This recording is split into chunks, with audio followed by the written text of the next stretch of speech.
Good morning everyone. This is Rosemary C. Bakasubi at second year, and for today's video, I will discuss to you about the part of math collaboration, the continuation of the report of Miss um, Jandel and Doyun Kim. First one, I will discuss to you the delegate a specific task to each member of the group. Delegate a specific task to each member of the group is how do you get a student to participate in the task? Come up with a task wherein different rules are assigned to group members so that they are all involved in the process. Each member should feel responsible for the success of their group mates and realize that their individual success depends on the group success. If a student feels that other people are relying on them, then he/she will be motivated to accomplish his/her part excellently. So, you as a teacher, you must need to give your student a task that they can be participating to come up with a different and success to their group mates, and every student should be involved in making their activities, and also uh, students should be aware that the success of their group mates will relying on each one of them.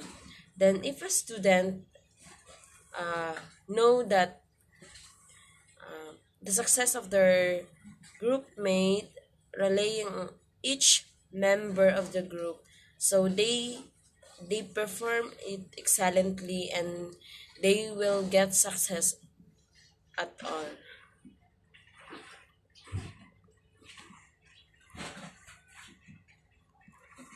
The next one, have a contract signed by your participants. Establish how group members should interact with one another. Make them sign an agreement that explicitly state their expectation of one another. The contract should also include the behaviors that you want them to avoid, the value and the values that you want them to observe and uphold. Like for example sa amin noon, yung teachers namin, group meets kami to make an activity, and after that, she asked us to make an agreement that everyone to make a sign that um, we give each member of the group, we give an our expectation, we write our expectation about the person, then he signed that each of one signed the contract that our teacher given to us to accomplish our activities on time. And next one is share your reasons for doing collaboration activities. The reason for doing collaboration has to be clearly articulate to your student. Student must understand the benefits of collaborative learning, explicitly connect these activities to larger class themes and learning outcomes whenever possible. So, in doing collaboration activities, kailangan po ng estudyante na magbibigay ng mga motivationals na mga thought kung bakit nila gagawin ang collaboration activities. And next one, give your instruction clearly. Giving instruction is not something that you take for granted. Giving a clear set of instruction contributes to the good performance of student in an activity. Failing to do so can lead to a huge waste of time. If the student do not understand the given task, then this will result to a lot of interruption. As a facilitator of the activity, you should Tell exactly what your student have to perform. Describe what the final output of their group task will look like. So if you're the teacher, you must need to be specific to your student. You must need to specify what the activities they will do. Then give them the clear instructions so that they can perform it very well. Like for example, sa mga student, mahilig naman, lalo na sa pag-elementary student, pag nag-quiz tayo, kailangan natin ng multiple choice. Like for example, your instruction is, your verbal instruction is to circle the letter of your correct answer. But on the instruction of the paper that you're putting them is underline the correct answer. So you as a teacher, you must be responsible of your given instruction so that your student should be able to do it the right thing that you want them to do. Then as a because of pag nagkakamali ka sa gagawin mong instruction, mahirapan ka magbawi sa estudyante mo kung ano yung natutunan nila sa una, kasi yung kabataan ngayon, kung ano na yung nakita nila, yung ano na yung nagawa nila, yung kung ano na yung tinuro mo sa kanila, yun na din yung gagawin nila. So you must be responsible of giving instruction to your student. Go around and keep your ears open. As a student accomplish their group task, go around and answer questions about the task. Make sure to keep your ears open. Listen to their collaborative dialogue. Pay attention to the interesting points that will surface from the discussion. Talk about this interesting point during the subsequent closing processing of the activity. Allow your participant to feel some stretch to experience struggle with reason to accomplish the task. So, as a teacher, you must need to, even you give the activity to your student, you must need to go around to your classroom and listen what they are talking all about. If something went wrong in the discussion, like for example, naguguluhan yung mga student kung ano ba talaga ang dapat nilang gawin, you must need to specify or clarify the things that you are given to them. Then,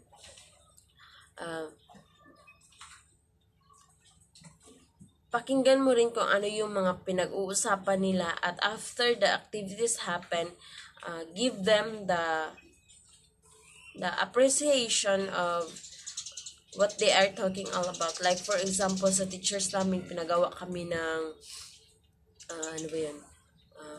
Group activity that kailangan namin maging creativity. So nagdi-discuss kami ng mga ka-group meets ko kung ano ang dapat namin gawin, kung ano ang mga gagawin namin.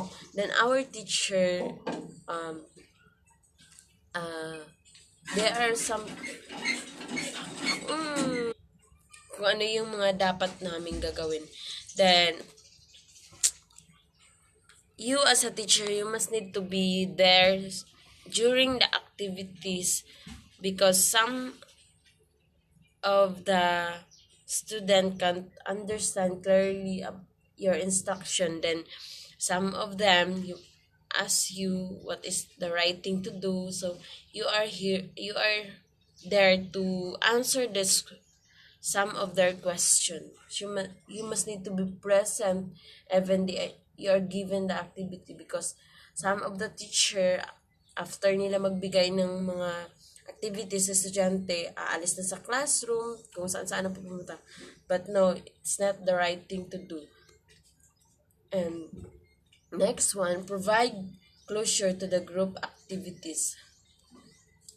Conclude the activity by having a session wherein students give a report. You can ask each group to give an oral report or submit a written report. The reporting should revolve around their insight You may also ask them to reflect. You may also ask them to reflect on how they perform in the group. This will also give you an idea of their participation. Relate the points raised to your current lesson and the objective of the activity.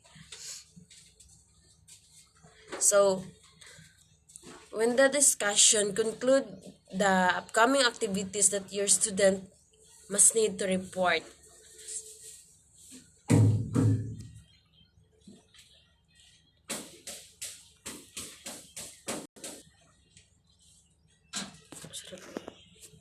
Sorry, wala. So, you as a teacher, you must need also to ask your student to give a report on how they can come up the activities that you are given to them. What is the lesson that they learn while doing their activity. So,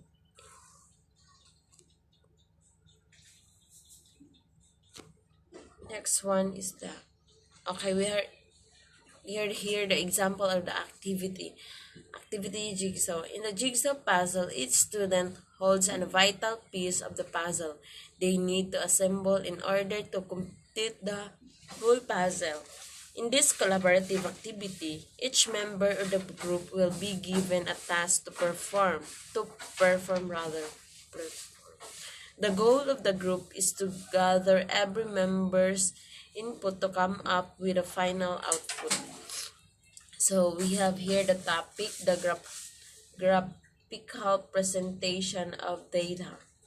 Objective, to work cooperatively with the student to ensure the attainment of your group goals. You must need to also give the time frame of doing this activity. So the example here is the 5 minutes at 55 minutes that your student do the activity. Task. Divide the class into groups. Ask each group to think of a question they would like to survey their fellow classmates on. For instance, they might want to ask their classmate about their favorite pizza flavor. Allow enough time for students to walk around the room buzzing with each other to gather data. Instruct them to write down the response of their classmate. So, like for example, in in my elementary in my elementary level, our teacher asked us uh, to gather the data, how many, what kind of drive that we have in our classroom. So we write the tribe of Laan, Muslim, Ilonggo.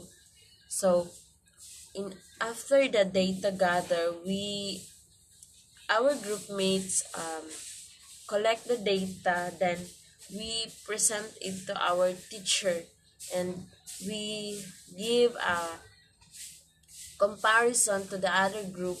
So if we are the same of the data gather. So once they are done collecting data, ask them to present the result graphically.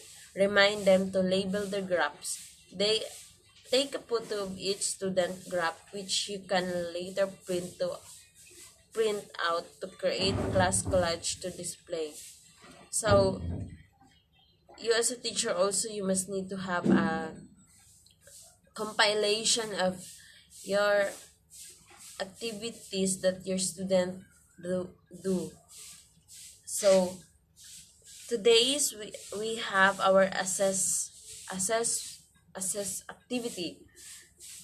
Uh, and class, you must need to answer the following question to verbalize your understanding of the collaborative as a teaching strategy. So we have here the activities, this one and this one.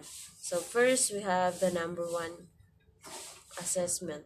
What are the possible drawbacks to collaborative activities? What can you do to address this issue? So please write down your answer in a piece of paper, then send it to me in my messenger. or to my other group mates. So here is this one is the, what we call this one, instruction of our activity. This assess. Then the number 2 is the consider the activity given the experience unit. How do you plan to divide the task equally among the members of this activity? Is to be accomplished by a group with 5 members. So, classmate and you magdi-divide na lang po kayo ng 5 member each group, then gagawin niyo itong activity. So, that's all for today, guys. Thank you for listening and have a nice day. Bye.